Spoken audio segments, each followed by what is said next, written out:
Hello everyone, welcome to Telugu One Academy and to our mains answer writing program map for TGPSC and APPSC. ఇప్పటి వరకు మనం chapter 1, chapter 2 questions లో చూసాము పూర్తిగా. At the same time system of government, parliamentary system, central government, president, prime minister and council of minister related questions ని చూసాము. ఈరోజు council of minister మీద ఇంకో క్వశ్చన్ చూద్దాము. At the same time parliament and its functions and powers. So ఈ concept మీద question ఆన్సర్స్ని discuss చేద్దాము. ఇప్పటివరకు ఎవరైనా వీడియోస్ని చూడకుంటే please do watch them. Let us start our discussion for today. Discuss the collective responsibility of the Council of Ministers to the Lok Sabha. Discuss the collective responsibility of the Council of Ministers to the Lok Sabha. How does this principle ensure accountability in a parliamentary democracy? Parliamentary democracy లో అకౌంటబిలిటీని ఎలా promote చేస్తుంది ఈ principal అని అడుగుతున్నారు. It has two parts. Right. First thing, discuss the principle of collective responsibility. Collective responsibility అంటే ఏంటి అని అడుగుతున్నారు. Collective responsibility of the Council of Ministers to the Lok Sabha. At the same time, they are asking how does this principle ensure accountability in a parliamentary democracy? Parliamentary democracy లో accountability-ని ఎలా promote చేస్తుందని అడుగుతున్నారు. Right. So first thing, what is the theme? Theme here is Council of Ministers. Theme వచ్చేసి Council of Ministers. They are asking for Council of Ministers. But ఇక్కడ dimension వచ్చేసి collective responsibility. Right, collective responsibility. Right, ఇక్కడ ఏదైతే థీమ్కి ఉందో theme యొక్క ప్రాధాన్యత అనేది తక్కువగా ఉంది. ఏదైతే డైమెన్షన్ ఉందో డైమెన్షన్ గురించే ఎక్స్ప్లెయిన్ చేయాల్సిన అవసరం అనేది ఉంది. సో ఇంట్రోలో డైరెక్ట్గా ఏదైతే డైమెన్షన్ అడుగుతున్నారో ఆ డైమెన్షన్ గురించే ఎక్స్ప్లెయిన్ చేయండి. Like what is the meaning of collective responsibility? Collective responsibility అంటే మీనింగ్ ఏంటి? It means that all the members of government work together as a team. All the members of government work together as a team and they share the responsibility for their decisions and actions. So everyone shares the responsibility for the decisions and actions. If the government makes a decision, every minister, even if they don't personally agree with it, must support it in public. ఒక మినిస్టర్కి ఒక decision అనేది నచ్చకపోయినా కూడా పబ్లిక్లో వచ్చినప్పుడు ఖచ్చితంగా తను ఆ డిసిషన్ని సపోర్ట్ చేయాల్సి ఉంటుంది. ఒకవేళ నచ్చకుంటే వెంటనే క్యాబినెట్ నుండి రిజైన్ చేసి వెళ్ళాల్సి ఉంటుంది. ఏమో గవర్నమెంట్ డిసిషన్ తీసుకుంది, మా క్యాబినెట్ డిసిషన్ తీసుకున్నారు బట్ నాకు ఇష్టం లేదు అని చెప్పడానికి వీలు లేదు అన్నమాట. సో ఒక ప్రైమ్ మినిస్టర్ డిసిషన్ తీసుకున్న తర్వాత కౌన్సిల్ ఆఫ్ మినిస్టర్ క్యాబినెట్ అంతా కూర్చొని మాట్లాడుకున్న డిసిషన్ తీసుకున్న తర్వాత ఒక మినిస్టర్కి నచ్చకపోయినా కూడా పబ్లిక్గా ఎప్పుడైతే పబ్లిక్ డొమైన్కి వెళ్తారో ఆర్ మీడియా ముందుకు వెళ్తారో they have to support it. This is a crux of the collective responsibility. Collective responsibility ki main pillar. There is another dimension as well. This is one crucial dimension. At the same time, if something goes wrong, the whole team is held responsible. Right, ఇక్కడ ఏమైనా తప్పు జరిగింది అనుకోండి, ఏమన్నా negative జరిగింది అనుకోండి, entire ఏదైతే cabinet ఉంటుందో ఎంటైర్ కౌన్సిల్ ఆఫ్ మినిస్టర్స్ ఉంటారో వాళ్ళందరినీ రెస్పాన్సిబుల్గా తీసుకోవడం అనేది జరుగుతుంది. Not just one person. Suppose defence ministry some related ఒక పాలసీ రిలేటెడ్ డిసిషన్ తీసుకుంది. ఒకవేళ తప్పు జరిగింది అనుకోండి, ఏమైనా ఫర్ ఎగ్జాంపుల్ చెప్తున్నాను, ఒకవేళ ఏమైనా మిస్టేక్ జరిగిందంటే కేవలం ఒక డిఫెన్స్ మినిస్టర్ మాత్రమే కాదు, ఎంటైర్ కౌన్సిల్ ఆఫ్ మినిస్టర్ అనేది రెస్పాన్సిబిలిటీ తీసుకోవాల్సిన అవసరం అనేది ఉంటుంది. ఒక క్యాబినెట్ కూర్చొని ఆమోదించినప్పుడు ఏదన్నా తప్పు జరిగినప్పుడు entire cabinet has to answer for that particular decision, not just the defence minister alone. అర్థమవుతుంది కదా? This encourages ministers to carefully think about the decisions and work together, not in a silos, అంటే నాకు సంబంధం లేదు అన్నట్టు వదిలేయకుండా ఉంటుంది. So this encourages people to come together, participate in the discussion, debate. So ఒక outcome అనేది మంచి అవుట్కమ్ రావాలి. ఎందుకు అనంటే ఏ ఒక్కరు తప్పు చేసినా అందరూ శిక్షింపబడతారు, రైట్? సో అందువలన ఖచ్చితంగా they have to SIT together and take the decision, ensuring that the government presents A United front. Government presents A United front in the public, United front in the public and stays accountable to the people, stays accountable to the people, right? So ఇది collective responsibility అంటే. ఇందులో 2 words వాడుతున్నాం మనం రెగ్యులర్గా. Probably we may take the meaning of these words for granted. What are these things? First thing, responsibility and accountability. క్వశ్చన్లో అడుగుతున్నారు, collective responsibility అన్నారు, at the same time how does this principle ensure the accountability in the parliamentary democracy అని అన్నారు. So what is the meaning of responsibility? First meaning ఏంటి responsibility అంటే? Responsibility is the duty or obligation to act. That means you are expected to do something. The expectations on your part to do something is your responsibility. మీ పైన బాధ్యత ఏంటంటే మీరు చేయవలసిన ఒక పని మీ దగ్గర ఉంది, right? Responsibility is the duty to perform certain task. It is the duty to perform certain task. Like example, teacher ఉన్నారు. ఒక టీచర్ యొక్క రెస్పాన్సిబిలిటీ ఏంటి? What is his duty? To teach the content, right? So class రూమ్లో teaching చేయడం అనేది తన యొక్క responsibility, అదే ఇంటర్న్గా డ్యూటీ అని అంటున్నాము, right? So what is accountability then? The accountability is being answerable for the outcome of your actions and decisions, right? ఇది outcome related, అవుట్కమ్కి ఆన్సరబుల్గా ఉండాలి, సమాధానం చెప్పగలగాలి. ఎగ్జాంపుల్, సేమ్ టీచర్ టీచింగ్ చేశానని చెప్పారు, బట్ క్లాస్లో అందరు ఫెయిల్ అయ్యారు అనుకోండి, తను సమాధానం చెప్పాల్సిన అవసరం ఉంటుంది కదా. సో నేను పర్ఫామ్ చేశాను, నా డ్యూటీ నేను చేశాను, నా రెస్పాన్సిబిలిటీ నేను బాగానే చేశానంటే, రెస్పాన్సిబిలిటీ చేస్తే రిజల్ట్ ఏమైంది అని అడుగుతారు కదా. That is the outcome part, that is accountability. Accountability is answerable for once own actions. So సింపుల్గా చెప్పాలంటే ఇది యాక్టివిటీ జరగక ముందుకు చేయాల్సిన పని రెస్పాన్సిబిలిటీ, యాక్టివిటీ జరిగిన తర్వాత సంజాయిషి చెప్పాల్సిన అవసరం ఏదైతే వస్తుందో, సమాధానం చెప్పాల్సిన పరిస్థితి ఏదైతే వస్తుందో అది accountability. This is before the action, this is after the action. Before the action your obligation to do something is your responsibility. After the action your responsibility is to answer for the outcomes, for the outcome. ఏదైతే outcome ఉందో ఆ అవుట్కమ్ని justify చేయడానికి మీ పట్ల ఉన్న బాధ్యతనే accountability, right? So నా collective responsibility అనేది ఎలా అకౌంటబిలిటీని promote చేస్తుందో మనం మెన్షన్ చేయాల్సి ఉంటుంది. ఇంట్రడక్షన్ ఎప్పుడైనా కూడా ఆర్టికల్ నెంబర్స్తోనే స్టార్ట్ చేయండి. Article 75 and to be precise 75 of 3 Indian constitution states the collective principles, the collective responsibility principle. Collective responsibility ఏదైతే ప్రిన్సిపల్ ఉందో అది ఆర్టికల్ 75(3) పొందుపరచబడినది, right? It state that council of ministers shell be collectively responsible to the house of the people, that is Lok Sabha. You can mention article 75(3) of the Indian Constitution provides for the collective responsibility as well. Collective responsibility అని simple గా కూడా introduction లో మీరు mention చేయొచ్చు. What is the meaning of it? This employees that the entire council of ministers, not just the individual minister, is answerable to the Lok Sabha for all the decisions and actions taken by the government. This means that entire council of ministers is answerable for their decisions and the actions taken by the government.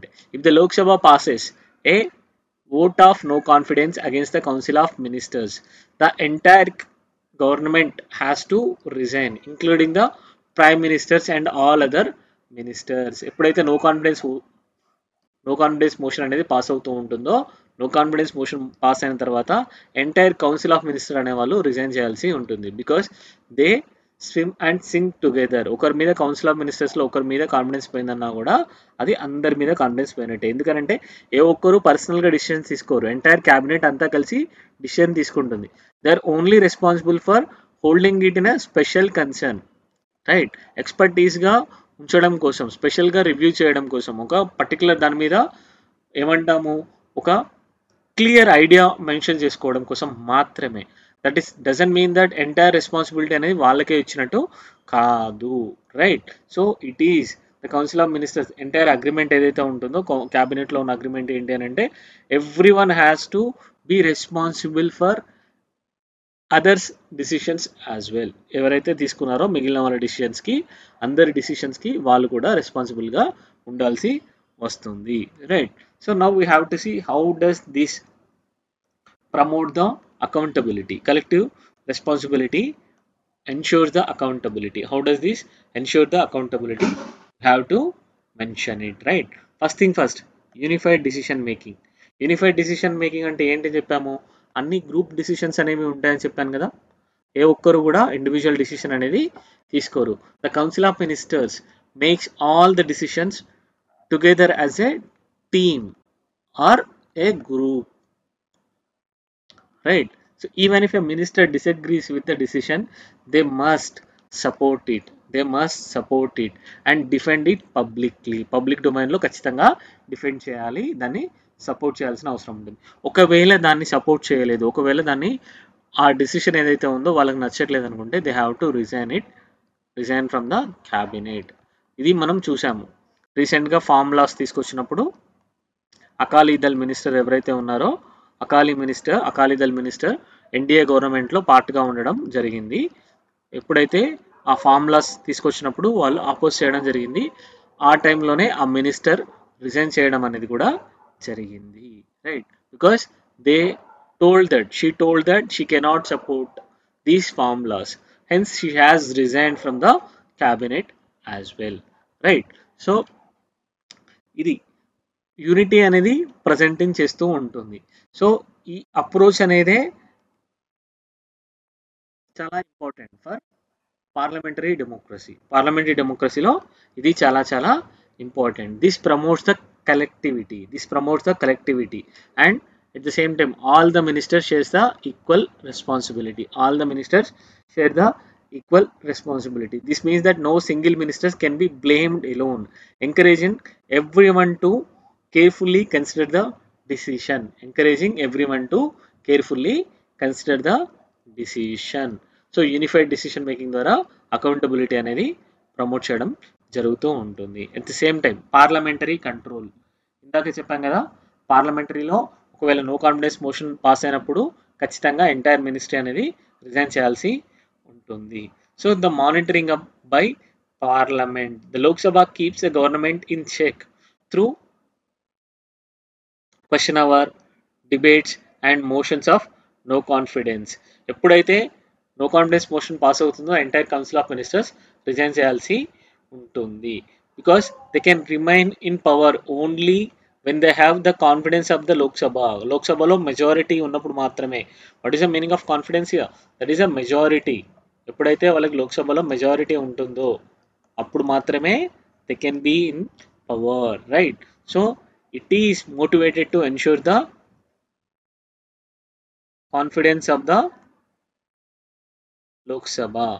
So ఖచ్చితంగా వాళ్ళు decision ఏవైతే తీసుకుంటారో ఆ decisions అనేవి లోక్సభలో support చేయబడట్లేదు అనుకుంటే వాళ్ళు resign చేయాల్సిన అవసరం ఏర్పడుతూ ఉంటుంది.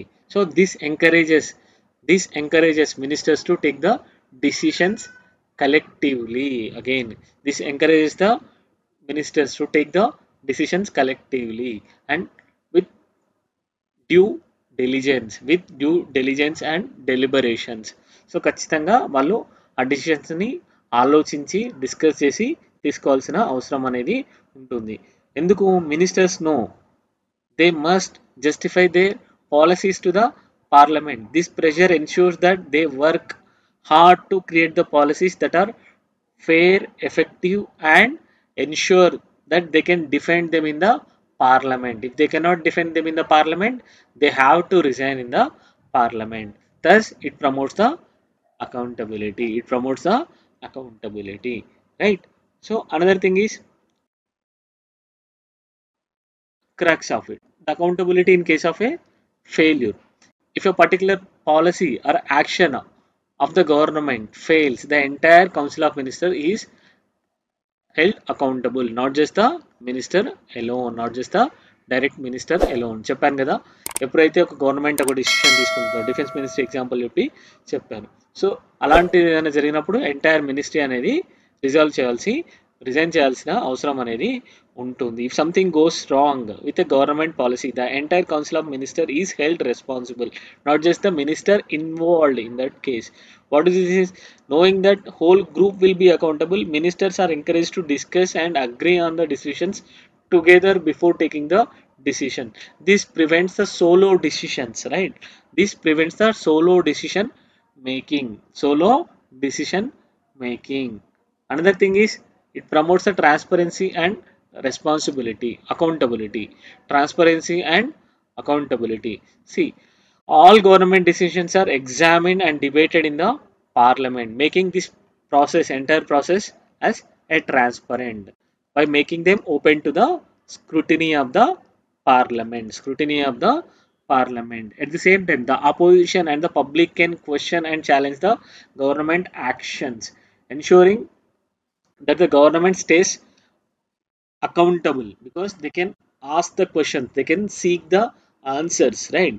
సో దాని ద్వారా ఏమో జరుగుతుంది, ఎప్పుడైతే ఆ డిసిషన్స్ అనేవి పార్లమెంట్ ముందు పెట్టడం జరుగుతుందో, they can raise questions on these principles as well. Government has to justify them. If they are not able to justify, they have to resign. Right? So this is a principle of collective responsibility. What are the examples? Famous example is Prime Minister Morarji Desai government. In 1979, they lost the confidence of the Lok Sabha. Entire government has resigned. Right? Another famous example is UPA government decision to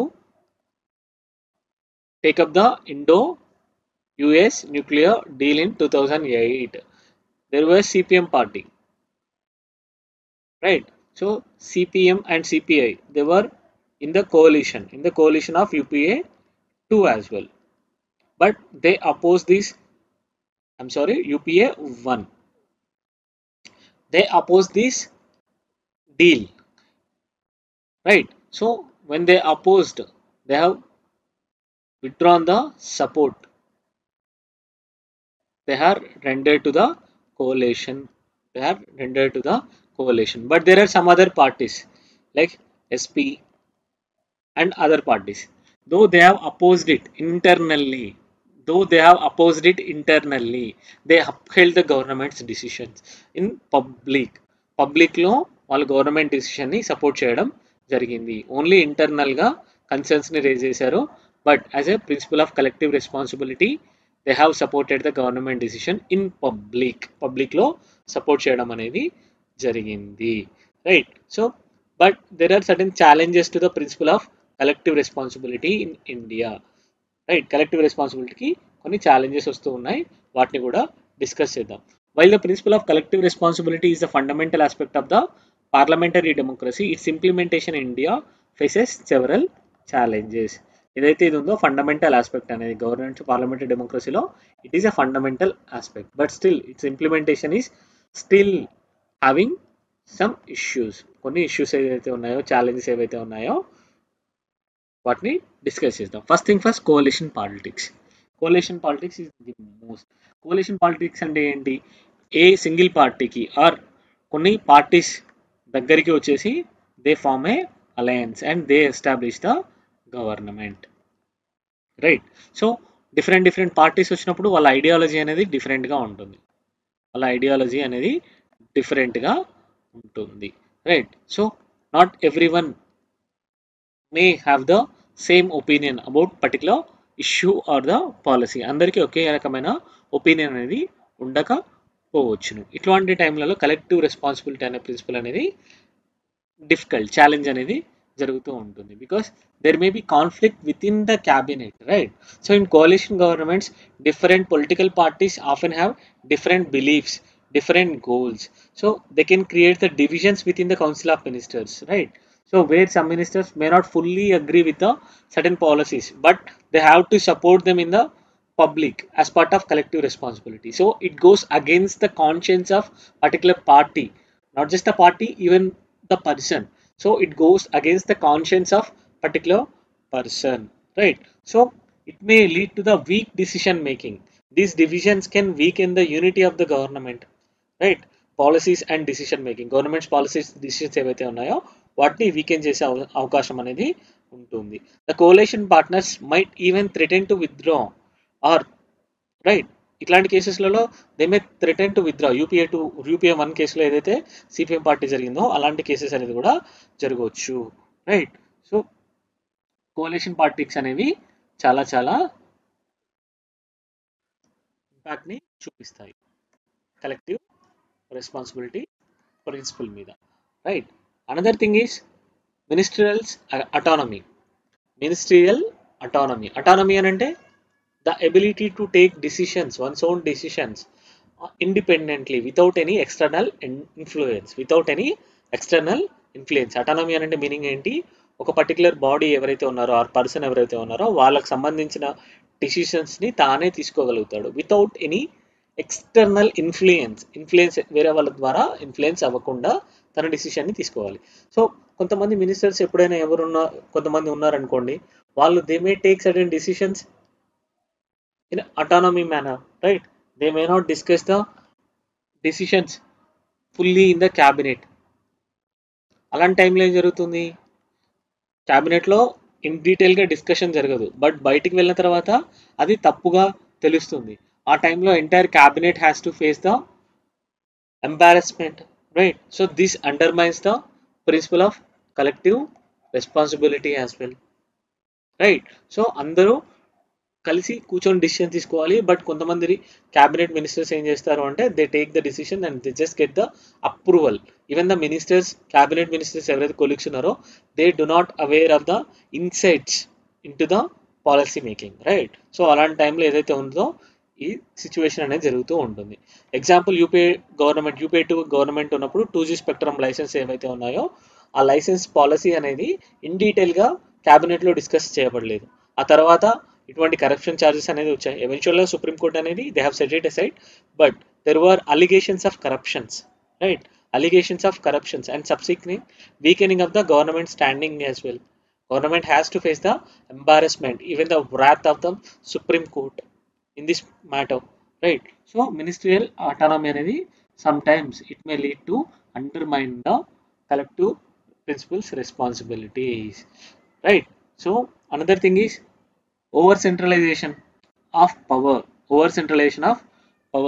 That means prime minister dominance.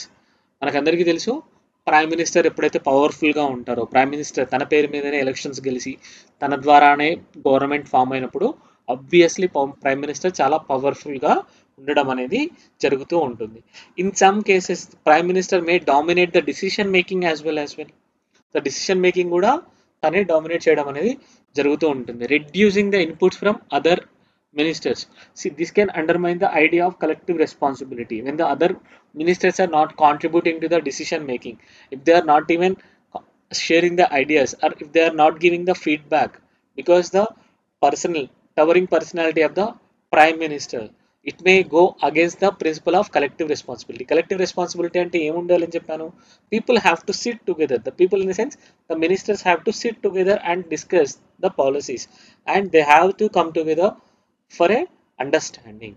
ఇలా ఎప్పుడైతే prime minister చాలా towering personality ఉండి చాలా ఎక్కువగా ఉన్నప్పుడు influence అనేది వీళ్ళు ఓపెన్గా వాళ్ళ యొక్క ఫీడ్బ్యాక్ అనేది చెప్పకపోవచ్చు. Example, present regimes or previous regime దగ్గరలో ఉన్నవి ఎప్పుడు మెన్షన్ చేయకూడదు, even if you feel that. So take the example which is having a historical consensus ఉన్నవి.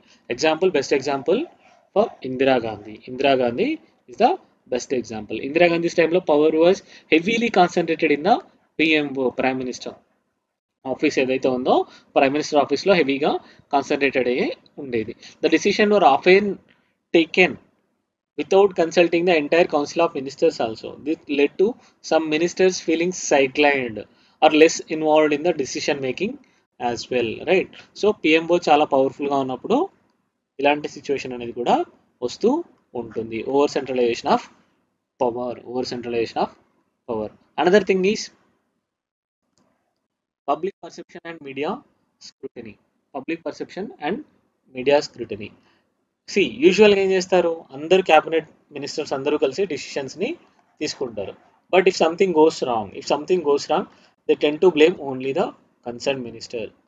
ఏమని చెప్తారు, ఆ డిసిషన్స్ అనేవి పాలసీస్ అనేవి ఆ ఒక్క మినిస్టర్కి ఒక వ్యక్తిగతంగా తీసుకోబడినవి, క్యాబినెట్కి ఆర్ గవర్నమెంట్కి ఎలాంటి సంబంధం లేదు, వాటిని డిస్కస్ చేయలేదని they try to pass the entire blame on to the particular ministers, right?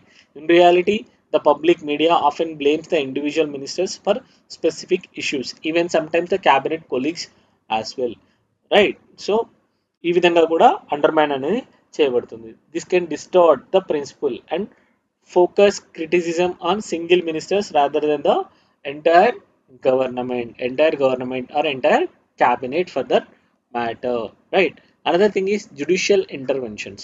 So judicial intervention అనేది ఎలా కలెక్టివ్ ప్రిన్సిపల్ని అండర్మైన్ చేస్తూ ఉంటుంది, because there is a concept of judicial overreach. Subsequent క్లాసెస్లో చూద్దాము what is the meaning of judicial overreach activism, right? So judicial overreach అని అంటే judiciary తన పరిధిని దాటి ఎగ్జిక్యూటివ్ డొమైన్లోకి ఎంటర్ అవ్వడాన్ని జ్యుడిషియల్ ఓవర్ రీచ్ అని అంటాం. సింపుల్గా డీటెయిల్గా నువాన్సెస్ అనేది సబ్సిక్వెంట్ క్లాసెస్లో డిస్కస్ చేస్తాను, బట్ ఇప్పటివరకు ఇది అర్థం చేసుకోండి. జ్యుడిషియరీ అనేది if it is encroaching upon the domains of executive and taking sudden decisions, ఏవైతే గవర్నమెంట్ తీసుకోవాల్సిన డిసిషన్స్ ఉన్నాయో అది జ్యుడిషియరీ తీసుకుంది.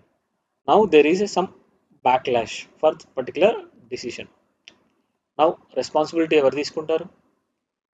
బెస్ట్ ఎగ్జాంపుల్ ఈస్ లిక్కర్స్ ఏవైతే ఉన్నాయో హైవే దగ్గర 500 మీటర్స్ దగ్గరలో ఉండకూడదు అని చెప్పడం జరిగింది సుప్రీంకోర్టు రీసెంట్గా 2020 అరౌండ్ ఆ టైంలో. సో 500 మీటర్స్ దగ్గర ఎటువంటి లిక్కర్స్ అన్నప్పుడు ఉండకూడదు అన్నప్పుడు బిజినెస్ యాక్టివిటీ అనేది డల్గా అయిపోయింది. ఆర్ ఫర్ దట్ మ్యాటర్ థియేటర్స్లో జనగణమన పాడాలి అని చెప్పేసి జ్యుడిషియరీ ఒక వర్డిక్ట్ని ప్రొనౌన్స్ చేసింది. చాలామంది పాడట్లేదు, దాని యొక్క ఎఫెక్టివ్నెస్ మీద పార్లమెంట్లో అపోజిషన్ పార్టీస్ గవర్నమెంట్ని క్వశ్చన్ చేశారు. చేసినప్పుడు గవర్నమెంట్ ఏం చెప్పింది, it was not taken by us, it was a judicial verdict అని గవర్నమెంట్ సింపుల్గా తప్పించుకోవడం జరిగింది. ఇక్కడ ఏం జరిగింది, రెస్పాన్సిబిలిటీ అంటూ ఎవరు తీసుకోలేదు, nobody was answerable, right? So judicial intervention also leads to the undermining the principle of collective responsibility. Collective responsibility అనేది జ్యుడిషియల్ ఓవర్ రీచ్ వల్ల కూడా అండర్మైన్ అవుతూ ఉంటుంది, right? So this is a concept of collective responsibility. Hope it's clear to you. We have to write a conclusion em rayali, it is a fundamental to the entire parliamentary democracy. It ensures that government remains accountable to the Lok Sabha, by extension to the people of India. So ఇది కంప్లీట్గా రాయాలి. ఎప్పుడైనా ఉంటుంది collective responsibility అనేది it's a fundamental to the functioning of a parliamentary డెమోక్రసీకి ఇది main pillar. Functioning అనేది main pillar. It ensures that government is answerable to the Lok Sabha. In turn, it is also answerable to the people of the country. So it is very, very important. The principle strengthens the democratic governance by ensuring that the elected representative in the Lok Sabha have ultimate authority to hold the government accountable for their actions and policies.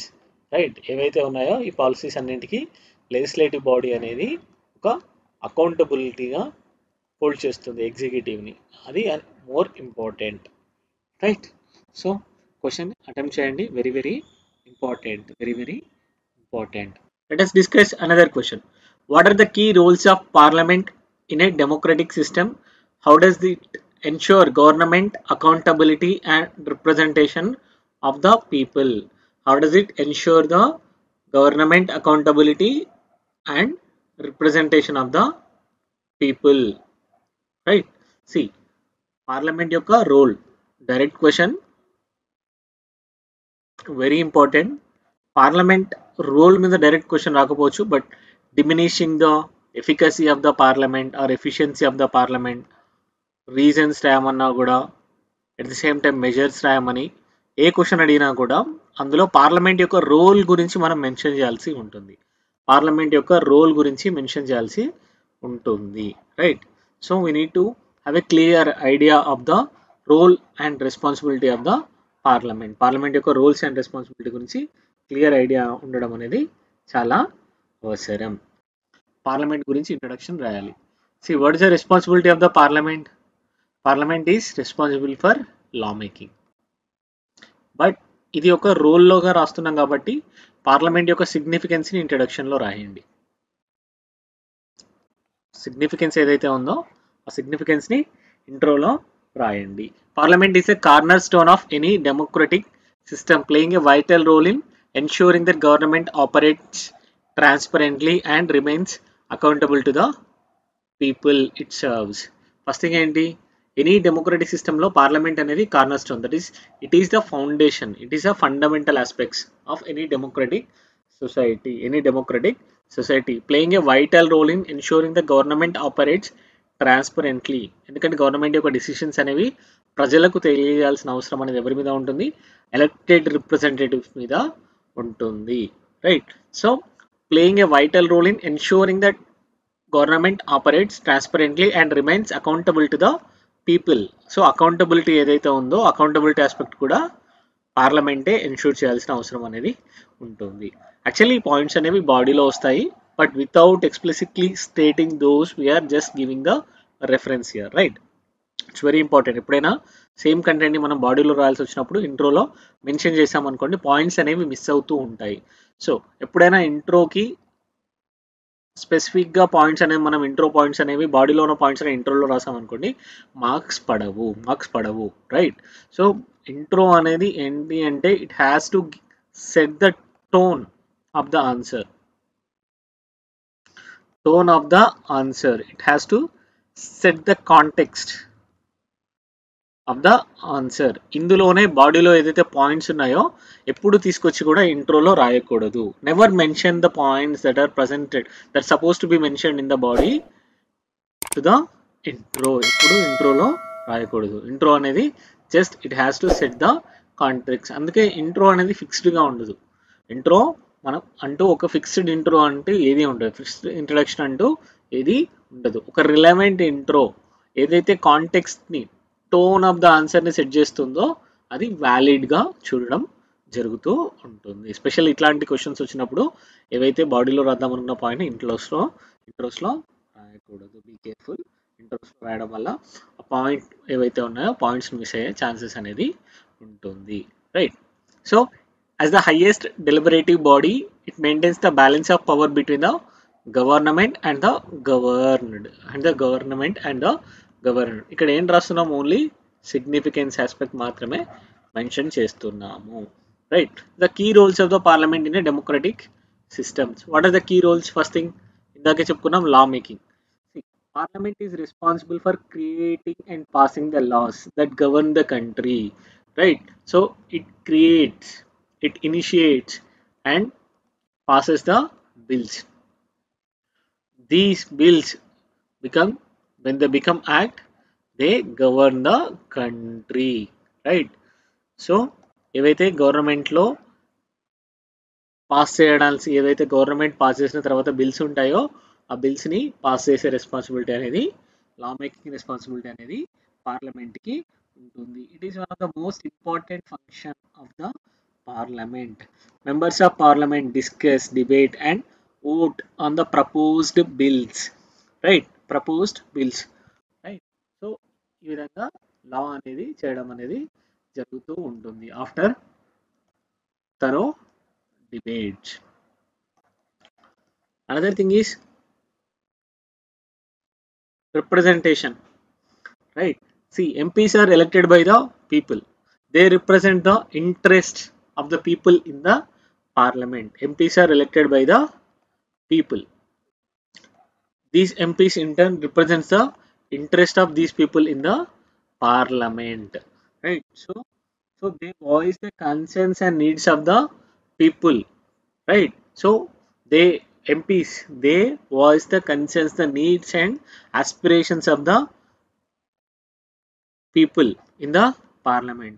Thus they ensure that their views are considered in the decision making through MPs. People's యొక్క ఏదైతే decisions ఉన్నాయో, views ఏదైతే ఉన్నాయో, voice ఏదైతే ఉందో అది decision మేకింగ్లో MPs ద్వారా రిఫ్లెక్ట్ చేయబడుతూ ఉంటుంది. Very very important aspect. Because ఎప్పుడైనా డిసిషన్ మేకింగ్ అనేది జరుగుతున్నప్పుడు people voice has to be heard.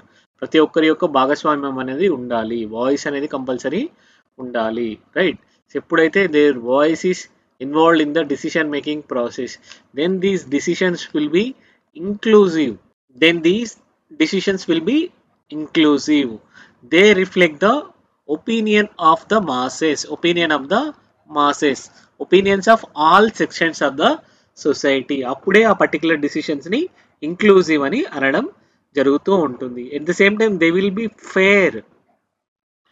అందరికీ ఆమోదయోగ్యంగా ఉంటాయి. ఎప్పుడైతే అందరూ పార్టిసిపేషన్ చేసినప్పుడు, అందరూ పక్కవారి యొక్క ఒపీనియన్స్ విన్నప్పుడు, if they are agreeing to others considerations, if they are agreeing to others needs, demands, then these decisions will be fair. So participation, representation అనేది చాలా చాలా చాలా important.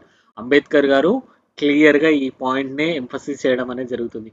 Ambedkar emphasises on these aspect very much because when the people are not involved in the decision making process, the outcome of the decision will be not inclusive. So ఎవరికైతే marginal sections ఉంటారో వారి యొక్క voice అనేది decision making లో వినబడదు. What is the meaning of marginalisation? Marginalisation అంటే ఏంటి? Suppose ఇక్కడే ఉంది, మార్జిన్స్ ఉన్నాయి, ఇటు పేపర్కి ఇటువైపు ఉన్న ఏవైతే పాయింట్స్ ఉన్నాయో వాటిని వ్యాలిడ్గా కన్సిడర్ చేయము, రైట్? సో ఇక్కడ ఉన్న పాయింట్స్ ఏవైతే ఉన్నాయో వాటిని ఒకవేళ వ్యాలిడ్గా ప్రాబబ్లీ ఒక పాయింట్స్ ఉన్నా కూడా వాటిని కన్సిడర్ చేయము మార్క్స్ వేయడానికి, రైట్? ఎవాల్యుయేషన్ టైంలో ఓన్లీ ఏదైతే మిడిల్లో రాస్తామో దాన్ని మాత్రమే మార్క్స్ వేయడానికి కన్సిడర్ చేయడం అనేది జరుగుతుంది. So these are effectively ignored, right? So ఇదే మార్జిన్ పక్కన ఉండి వాటి యొక్క డిసిషన్స్ అనేవి ఇంక్లూడ్ అవ్వకపోతే దీన్నే మార్జినలైజేషన్ అంటారు. When their voice is not heard in the decision making process, when their voice is suppressed or unheard in the decision making process is called as marginalisation. ఎవరి యొక్క ఒపీనియన్స్, ఎవరి యొక్క ideas అనేవి decision మేకింగ్కి ఇర్రెలవెంట్గా ఉంటాయో ఆ sections of the సొసైటీని marginalise societies అని అంటాం. Marginalise sections of the society అని అనడం జరుగుతూ ఉంటుంది. ఎప్పుడైతే రిప్రజెంటేషన్ ఎప్పుడైతే ఉండదో దే బికమ్ మార్జినలైజ్డ్. అందుకే రిప్రజెంటేషన్ అనేది చాలా చాలా important. Representation is very very important. At the same time they ensure the governments accountability by oversighting the government's operations, by having a overview on the government's operation. Directly they control the government's operations. Parliament keeps the check on the government works. So government work ఏదైతే ఉందో వాటి యొక్క work మీద ఒక parliament అనేది ఒక check లాగా act చేస్తూ ఉంటుంది. It make sure that government is doing its job properly and using the money wisely and prudently, right? Policies ఏవైతే ఉన్నాయో ఆ పాలసీస్ అన్ని కరెక్ట్గా ఉన్నాయా లేదా, మనీ అనేది కరెక్ట్గా యూజ్ చేస్తున్నారా లేదా అనేది యూజ్ చేయడం అనేది జరుగుతుంది. ఎలా చేస్తుంది పార్లమెంట్ అనేది గవర్నమెంట్ మీద ఈ యాక్షన్స్ అనేవి? Through the tools that are available to it, like question hour and the discussions, debates in the committees. ఈ విధంగా గవర్నమెంట్స్ యొక్క పాలసీస్ ఏవైతే ఉన్నాయో, యాక్షన్స్ ఏవైతే ఉన్నాయో, డిసిషన్స్ ఏవైతే ఉన్నాయో వాటి మీద కంప్లీట్ ఓవర్సైట్ అనేది పార్లమెంట్ అనేది ఎక్సర్సైజ్ చేస్తూ ఉంటుంది. Through the tools that are available to the parliament. Another thing is budget approval. Parliament approves the budget, right? Parliament approves the budget. That means, what is the meaning of budget? Governments plan for spending the money. It means how to spend the money in a given year. MPs review and discuss the budget to ensure that the public fund is spent according to the needs, spent fairly and effectively, right? So ఏవైతే MPs ఉన్నారో వారు ఈ money యొక్క అలొకేషన్ని discuss చేయడం ద్వారా they ensure that money ఈ spend judiciously, right. So ఇది అకౌంటబిలిటీని, ట్రాన్స్పరెన్సీని ప్రమోట్ చేస్తూ ఉంటుంది. Because money is a crucial aspect for the running of the country, right. So judicious spending అనేది చాలా చాలా అవసరం. Another thing is debate and deliberations. So parliament is a place where the important national issues are discussed and debated. పార్లమెంట్లోనే అన్ని ఏవైతే issues జరుగుతూ ఉన్నాయో వాటన్నింటినీ చర్చించడం అనేది జరుగుతూ ఉంటుంది. ఏ ఇష్యూ జరిగినా కూడా, నేషనల్ ఇంపార్టెన్స్లో ఉన్న ఏ ఇష్యూ ఉన్నా కూడా పార్లమెంట్ కన్వీన్ అవ్వగానే అపోజిషన్ పార్టీస్ ఏమడుగుతాయి, they ask for the discussion on those particular issues. Because పార్లమెంట్లో డిస్కస్ చేసిన అంశాలన్నింటికి గవర్నమెంట్ అనేది రెస్పాన్సిబిలిటీ ఉంటుంది. గవర్నమెంట్ అనేది ఒక అకౌంటబిలిటీ మెయింటైన్ చేస్తూ it has to answer it carefully.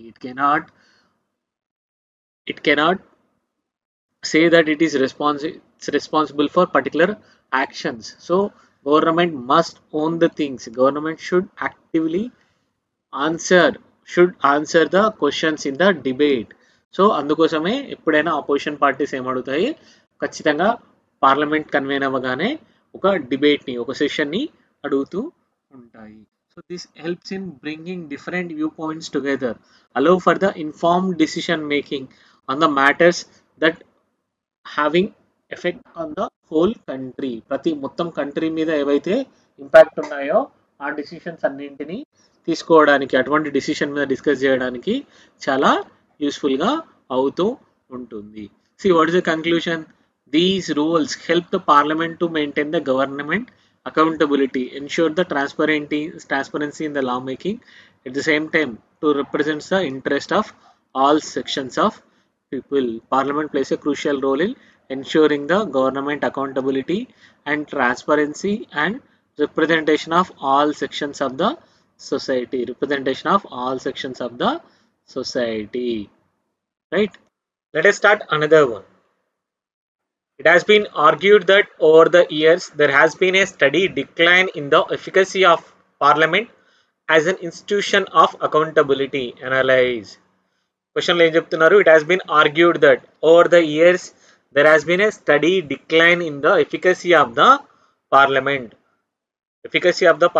Parliament ఏదైతే ఉందో ఇన్స్టిట్యూషన్ ఆఫ్ అకౌంటబిలిటీగా, దాని యొక్క ఎఫికసీ అనేది తగ్గుతూ వస్తుంది అని చెప్తున్నారు స్టేట్మెంట్లో.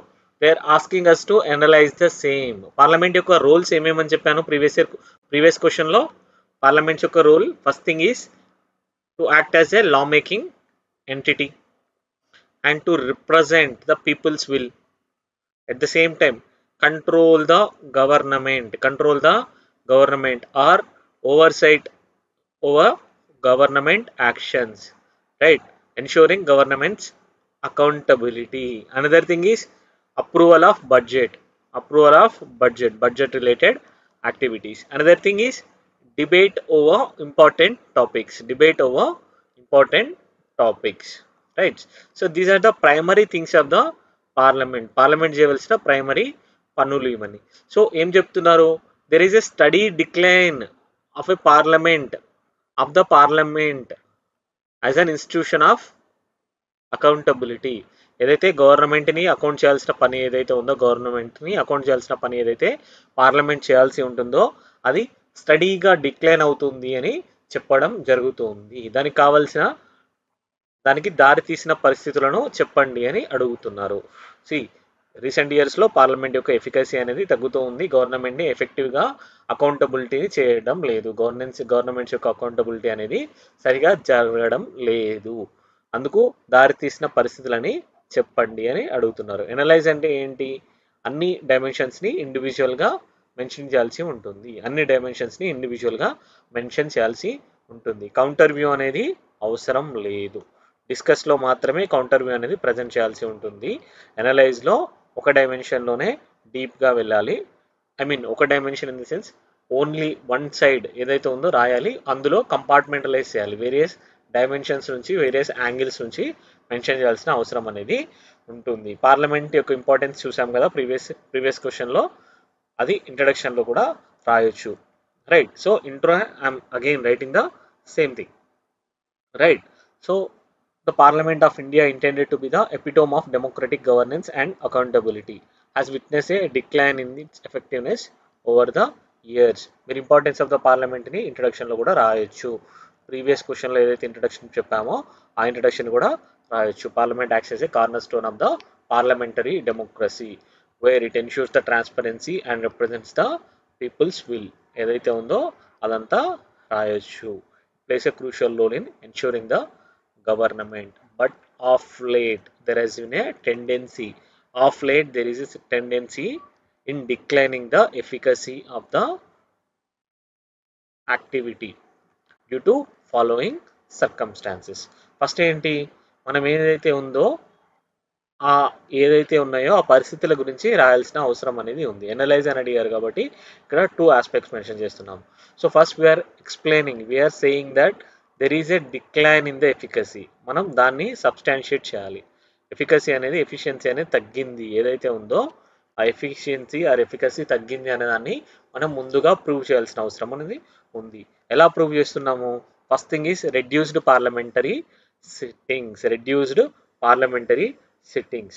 In 1960s, Parliament used to meet around 120 years. See, there is a reduced parliamentary sitting. In 1960s, Parliament used to meet for around 120 days. In 1960s, Parliament used to meet for around 120 days each year. ప్రతి సంవత్సరంలో 120 రోజులు కూర్చొని parliamentary business ని నడిపించేవారు. Nowadays it has been reduce to 65 to 70 days on an average per year. ఇప్పుడు ఒక సంవత్సరంలో కేవలం 65 నుంచి 70 రోజులు మాత్రమే చేస్తున్నారు పార్లమెంటరీ బిజినెస్ అనేది, right? So with fewer days in sessions there is not enough time for discussions, debates and legislative work. So తక్కువ రోజులు రావడం వల్ల డిస్కషన్స్, డిబేట్స్, ఏవైతే లెజిస్లేటివ్ వర్క్ కావాల్సిన టైం అనేది తగినంతగా ఉండడం లేదు. ఏం జరుగుతుంది దీనివల్ల? ఏవైతే ఇంపార్టెంట్ లాస్ ఏవైతే ఉన్నాయో, ఇంపార్టెంట్ డిస్కషన్స్ టాపిక్స్ ఏవైతే ఉన్నాయో వాటి గురించి తగినంత చర్చ అనేది జరగడం లేదు. They are not getting the attention as they deserve. They are not getting the enough time for discussion. దాని ద్వారా ఏం జరుగుతుంది? లాస్ అనేవి హేస్టీగా పాస్ అవుతున్నాయి. నెక్స్ట్ ఏం జరుగుతుంది? సుప్రీంకోర్టులో లిటిగేషన్ అనేది పెరుగుతూ ఉన్నాయి. లాస్ మీద కంప్లీట్ డీటెయిల్ డిస్కషన్, స్క్రూటినీ జరగడం లేదు.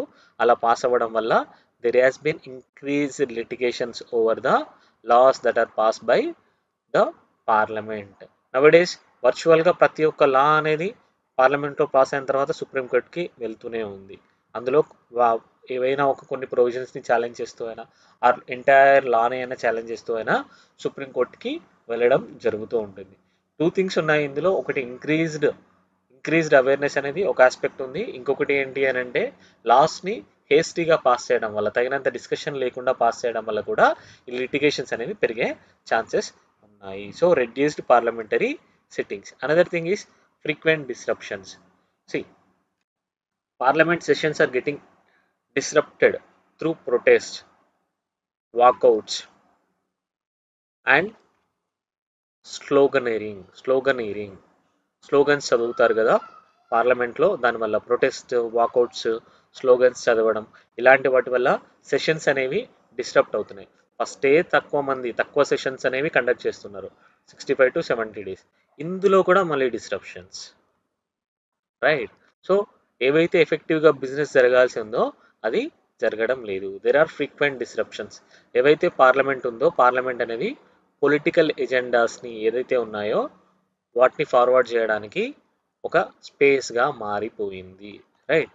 So rather than a meaningful debates and discussions, it has been seen as a political arena for propagating one's own party's ideological viewpoints, to criticize the parties rather than the గవర్నమెంట్ని criticise చేయకుండా పార్టీస్ని criticise చేయడం అనేది జరుగుతుంది. Political యాక్టివిటీకి కోసం మాట్లాడుకోవడం, use చేసుకోవడం అనేది జరుగుతుంది. See, these disruptions waste the valuable time that could have been spent on discussing and passing the bills, right? So as a result, much of the important work the parliament supposed to do is getting delayed or ignored or getting derailed, right.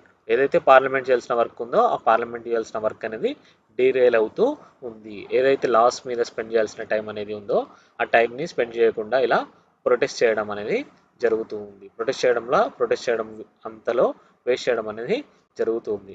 Not just the opposition party to be blame, even the party in powers are also not giving due considerations for addressing the concerns raised by the opposition parties, both the things.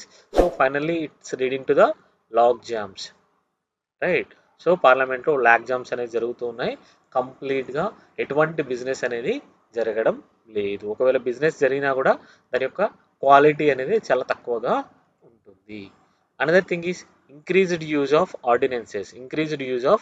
Ordinances. Ordinances అంటే ఏంటని చెప్పుకున్నాము, temporary laws. Ordinances అంటే ఏంటి, temporary laws that are aimed to meet the immediate legislative work అనేది అవసరమైనప్పుడు ఆర్డినెన్సెస్ని president issue చేయడం అనేది జరుగుతూ ఉంటుంది. Government has been increasingly using the ordinances to make the laws without going through the usual parliamentary ప్రాసెస్ని వెళ్లకుండా గవర్నమెంట్ అనేది ఫస్ట్ ఆర్డినెన్స్ ఇష్యూ చేస్తుంది. ఆర్డినెన్స్ ఇష్యూ చేసి దాన్ని అమలు చూసిన తర్వాత లాటర్ కమింగ్ సెషన్లో బిల్ని పాస్ చేయడం అనేది జరుగుతూ ఉంటుంది. This is setting a wrong precedent. Ordinances are temporary laws issued by the president on the advice to meet the immediate legislative needs, right. So దీన్ని మిస్యూజ్ అనేది చేయకూడదు. బట్ ఏం జరుగుతుంది రీసెంట్ టైమ్స్లో, ఫస్ట్ లాస్ వచ్చే ముందు కంపల్సరీ ఆర్డినెన్స్ పాస్ చేస్తున్నారు. ఆ ఆర్డినెన్స్ పాస్ చేసిన తర్వాతనే బిల్ని సేమ్ ఫామ్లో తీసుకొస్తున్నారు. ఆర్డినెన్స్ అనేది ఆల్రెడీ బయట ఉండడం ద్వారా ఎవరైతే అపోజిషన్ పార్టీస్ ఉన్నా, క్రిటిక్స్ ఉన్నా, ఎక్స్పర్ట్స్ ఉన్నా ఏవైతే సజెషన్స్ ఇచ్చారో ఆ సజెషన్స్ని ఇన్కార్పొరేట్ చేయడం అనేది లేదు. At the same time it is bypassing the usual scrutiny and debates that happen in the parliament, reducing the role of the parliament as a law-making body, as a deliberative body, right. So it is weakening the overall legislative process as well, right. అర్థమవుతుంది కదా.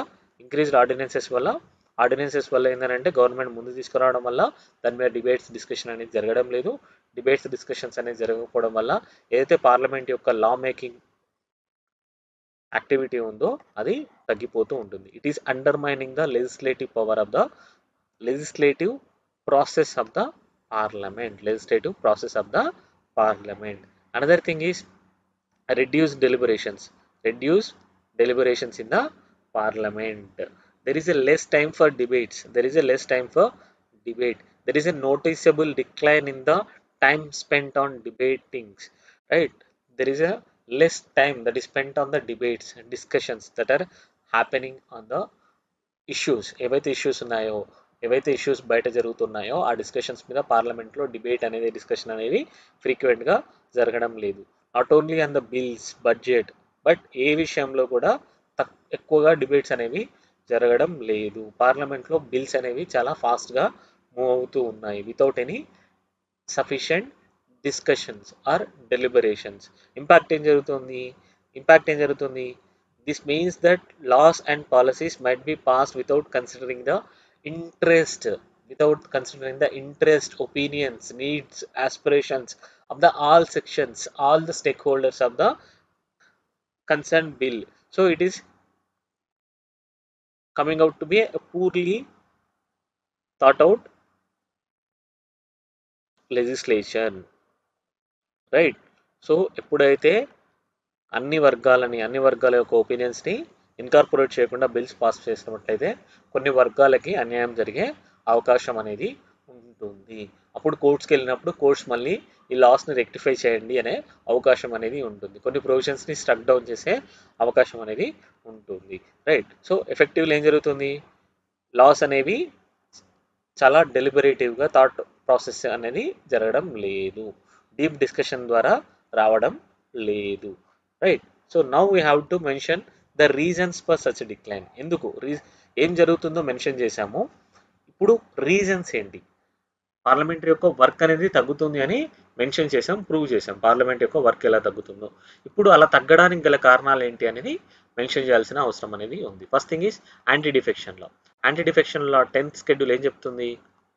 ఎవరైతే party విప్ని ధిక్కరిస్తారో, party ఇచ్చిన ఆదేశాలకు అనుగుణంగా కాకుండా అపోజిషన్గా వెళ్ళేసి party voting అనేది చేశారనుకోండి, they will be disqualified from their membership of the legislative house. If any party member goes against the whip or direction of the party, right, so they may be disqualified from the membership, from their membership in the concerned legislative assembly or in the parliament. ఒక పార్లమెంట్లో అయితే పార్లమెంట్లో నుండి, legislative assembly అయితే legislative assembly నుండి వాళ్ళు disqualify అయ్యే chance అనేది ఉంది. They may have to avoid by the decision of the party rather than their own conscience, rather than their own constituencies peoples opinion. వాళ్ళ కాన్స్టిట్యున్సీలో ఉన్న పీపుల్స్ ఒపీనియన్ కాకుండా, వాళ్ళ యొక్క కాన్షియన్స్ని కాకుండా పార్టీ యొక్క డిసిషన్ని మాత్రమే కట్టుబడి ఉండాల్సిన అవసరం అనేది వస్తుంది.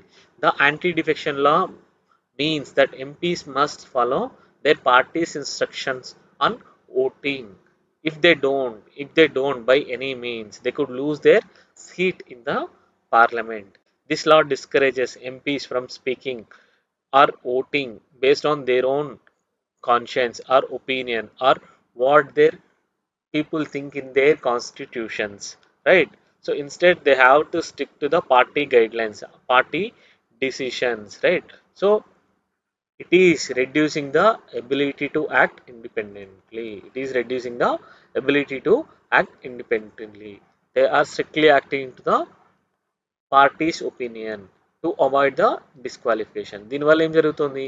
They are not taking part in the deliberations, discussions, right? Party ఏం చెప్తే ఒకరు మాట్లాడితే సరిపోతుంది. సో ఎఫెక్టివ్ డిస్కషన్స్ అనేవి జరగడం లేదు. Another thing is executive control. Another thing is executive control. The government, or especially the prime minister and cabinet, controls the parliament, right? Controls the parliament meetings. ఎప్పుడైతే ఏవైతే మీటింగ్స్ ఎప్పుడైతే జరగాలనుకున్నామో వాటి యొక్క agenda ఏదైతే ఉంటుందో కంప్లీట్గా ఎవరు కంట్రోల్ చేస్తారు? ఇది కౌన్సిల్ ఆఫ్ మినిస్టర్స్ అనే వాళ్ళు కంట్రోల్ చేయడం అనేది జరుగుతూ ఉంటుంది. So it has less freedom to operate. Parliament అనేది ఎఫెక్టివ్గా ఫ్రీడమ్ కోల్పోతూ ఉంది. Parliament's ability to function independently and effectively oversee the executiveness ఏదైతే ఉందో తగ్గిపోతుంది. ఏదైనా డిస్కషన్ వచ్చింది, ఏదైనా డిబేట్ జరుగుతూ ఉంది, కానీ వాళ్ళు ఎవరైతే ఉన్నారో రూలింగ్ పార్టీ వాళ్ళు ఆ అంశాల మీద డిబేట్ అలౌ చేయలేదు అనుకోండి, పార్లమెంట్ అనేది ఎఫెక్టివ్గా వర్క్ చేయగలుగుతుందా? లేదు, right? If there is some motions that is proposed by opposition parties, if it is not accepted, they cannot hold the government effectively accountable. ఎందుకు అనంటే మెజారిటీ పార్టీ రూలింగ్ ఉంటుంది. Party యొక్క agenda ఏదైతే ఉంటుందో, government యొక్క agenda ఏదైతే ఉందో అదే ప్రివేల్ అవుతూ ఉంటుంది over oppositions, right? So executive control అనేది ఎక్సెసివ్గా ఉండడం వల్ల పార్లమెంటరీ ఫార్మ్ ఆఫ్ డెమోక్రసీలో ఈ విధంగా జరగడం అవుతూ ఉంది. Another thing is decline in the parliamentary committees. Decline in the parliamentary committees, right? MPs often have to spend their time on multiple activities, right? So MPs have a lot of responsibilities, including working on their own constituencies or serving on parliamentary committees. Because they have so much to do, they sometimes can't give enough attention to the committee's work, right? So there is a problem because committees are supposed to take in a close, detailed manner, right? They are supposed to take in a close and detailed manner the government policies, but they can't do this if they are completely occupied in the other activities, if they are distracted or overburdened. MPs ఏం జరుగుతుంది?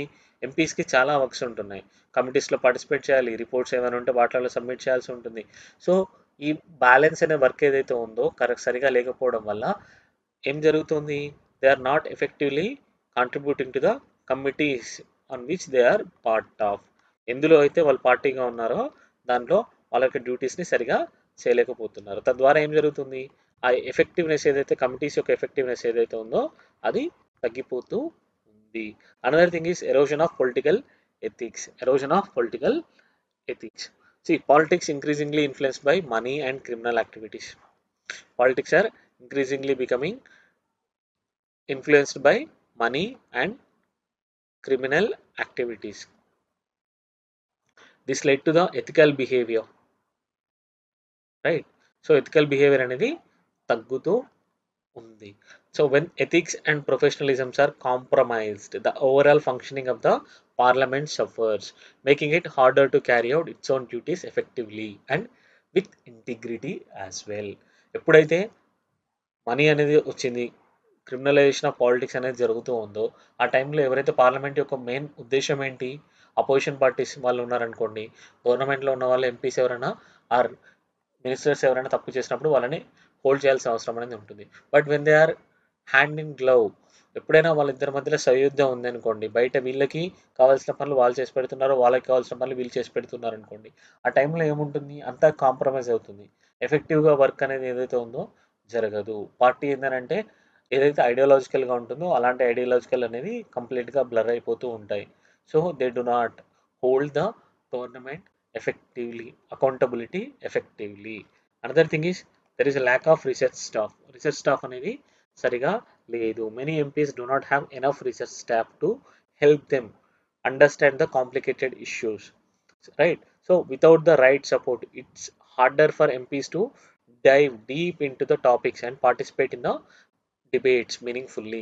ఏవైతే topics ఉన్నాయో వాటి యొక్క టాపిక్స్ని క్లియర్గా explain చేయడానికి వాళ్ళకి తగినంత స్టాఫ్ కూడా లేరు, తగినంత మ్యాన్ పవర్ అనేది కూడా లేదు, హ్యూమన్ రిసోర్సెస్ అనేది ఎంపీస్ దగ్గర లేవు. సో వాళ్ళ దాని ద్వారా ఏంటి, వాళ్ళు they cannot understand the topics in detail, they cannot contribute to the debates concretely, right? So దీనివల్ల ఏం జరుగుతుంది, ఏవైతే మీనింగ్ఫుల్ డిబేట్స్ జరుగుతున్నాయో వాళ్ళు ఒక సూపర్ఫిషియల్ లెవెల్లో మాట్లాడగలుగుతున్నారు, కానీ ఒక ఎక్స్పర్ట్ లెవెల్ ఒపీనియన్ని ఇవ్వలేకపోతున్నారు. They are not taking the well informed decisions about the laws and policies. Well informed decisions about the laws and policies. Another thing is media influence, right? So the live streaming, which is crucial, the live streaming or live broadcasting of the parliamentary sessions and the desire for the media coverage often push these MPs to focus on making more dramatic speeches, engaging attention seeking behaviors rather than having a serious discussions, right?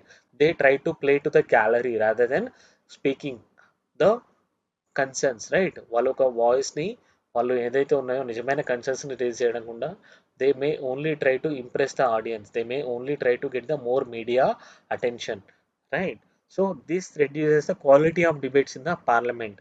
as a MP as a MP might prioritize getting noticed over the thoughtful contributions in the parliamentary debates, right? So సబ్స్టాన్స్గా ఒక discussion జరగకుండా వాళ్ళు ఏంటి అని అంటే only ఒక media attention కోసమే ఎక్కువగా అరవడం, హైలైట్ చేయడం, అన్నెసెసరీ విషయాల పట్ల మాట్లాడడం, ఇలాంటివన్నీ జరుగుతూ ఉంటుంది. Live streaming and media attention, right? So what is the conclusion? Conclusion అనేది మళ్ళీ ఏదైతే పార్లమెంట్ యొక్క ఎఫికసీ ఎందుకు అవసరమో దాన్ని రాయడం ద్వారా కంక్లూడ్ చేయవచ్చును. పార్లమెంట్ యొక్క ఎఫికసీ ఎందుకు అవసరం? It's essential to safeguard the democracy. First thing first, డెమోక్రసీని సేఫ్ గార్డ్ చేయడంలో పార్లమెంట్ అనేది క్రూషియల్ రోల్ని ప్లే చేస్తుంది. Ensuring that the government remains transparent and accountable. Government actions remains transparent and accountable. Addressing the issues contributing to the parliament's decline is crucial for maintaining the integrity of the legislative process and upholding the principles of democratic governance. Upholding the principles of governance. ఎందుకోసము చేద్దామంటున్నాము అదే ఏదైతే way forward ఉందో దాన్ని mention చేస్తున్నాము, right? Here we're not suggesting any measures, but we are only highlighting the need for ensuring the efficacy, ensuring or restoring the parliament's dutiful activities ఏవైతే ఉన్నాయో అవి ఎందుకు చెప్పడం ద్వారా మనం కంక్లూడ్ చేయమని జరుగుతూ ఉంది. So parliaments restoring the efficacy of the parliament is essential to safeguard the democracy and ensure that government remains transparence and accountable.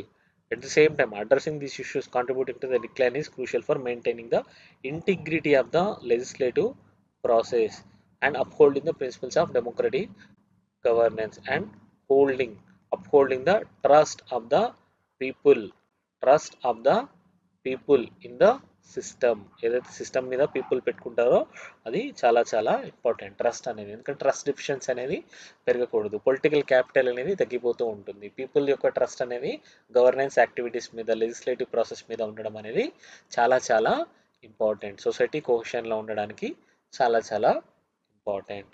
Right. Let us see another one.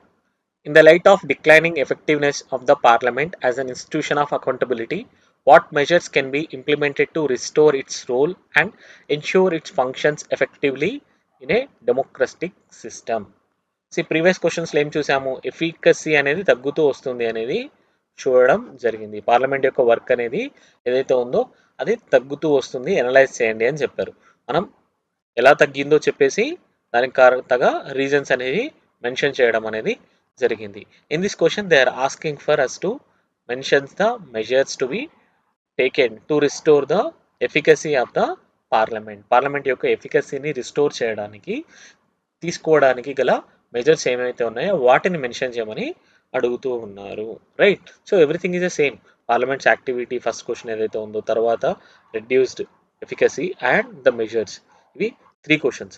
A 2 questions అయినా club చేసి కూడా అడగవచ్చును. Right. So very very important question. Parliamentary system మీద, parliament మీద question అడిగినప్పుడు ఖచ్చితంగా అడగవచ్చును. Parliament యొక్క activities అనేది తగ్గుతున్నాయి, ఎఫికసీ అనేది తగ్గుతుంది, వాటిని ఇంప్రూవ్ చేయడానికి మెజర్స్ ఏంటి చెప్పండి అని అడగవచ్చు. Right. Very important question. Please listen to it carefully. Right. So ఏదైతే ఉందో అగైన్ పార్లమెంట్ ఏదైతే ఉందో same, that is a theme. Right. Topic introduction మళ్ళీ పార్లమెంట్ యొక్క ఇంపార్టెన్స్ గురించే మెన్షన్ చేయొచ్చు. పార్లమెంట్ యొక్క ఏదైతే ఇంపార్టెన్స్ ఉందో పార్లమెంట్ యొక్క ఇంపార్టెన్స్ గురించే ఇంట్రొడక్షన్ని మెన్షన్ చేయండి. Right. To avoid the duplicacy I have directly mention this link per itself. Right. Parliament యొక్క ఇంట్రొడక్షన్ని మెన్షన్ చేసేయండి. To restore the efficacy of the parliament as an institution of accountability, ensure it functions in democratic system, several measures can be implemented.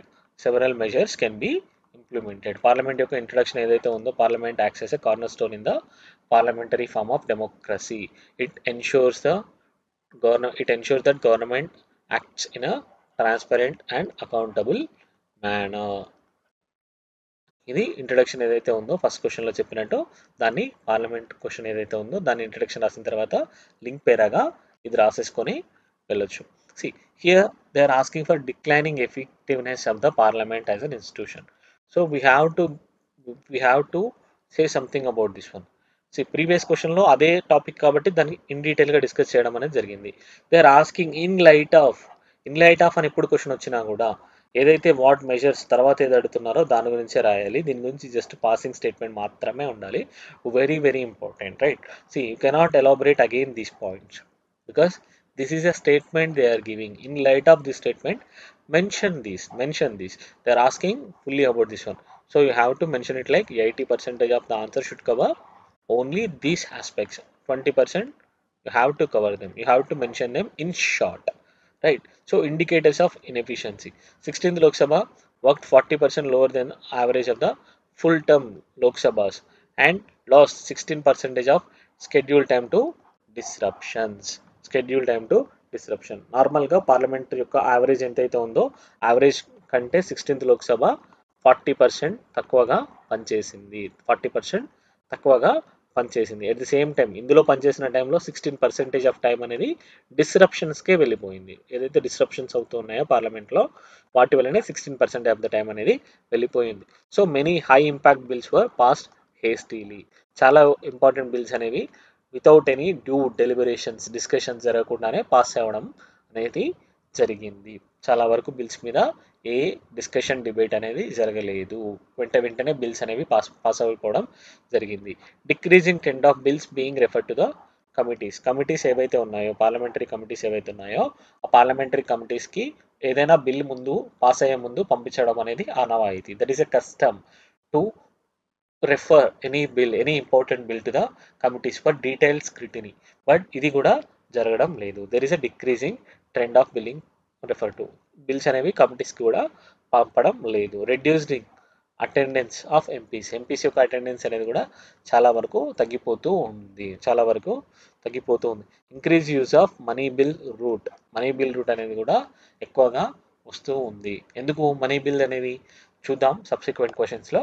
Money bill అనేది ordinary బిల్స్కి ఎలా డిఫరెంట్గా ఉంటుంది. Money bill అనేది లోక్సభలో pass అయితే సరిపోతూ ఉంటుంది. సో లోక్సభలో ఓన్లీ పాస్ చేసుకోవడం కోసం governments are resorting to introduce bills as money bills. Example Aadhaar bill, right. So వీటిని మనీ బిల్స్గా ఇంట్రడ్యూస్ చేయడం అనేది జరుగుతూ ఉంటుంది.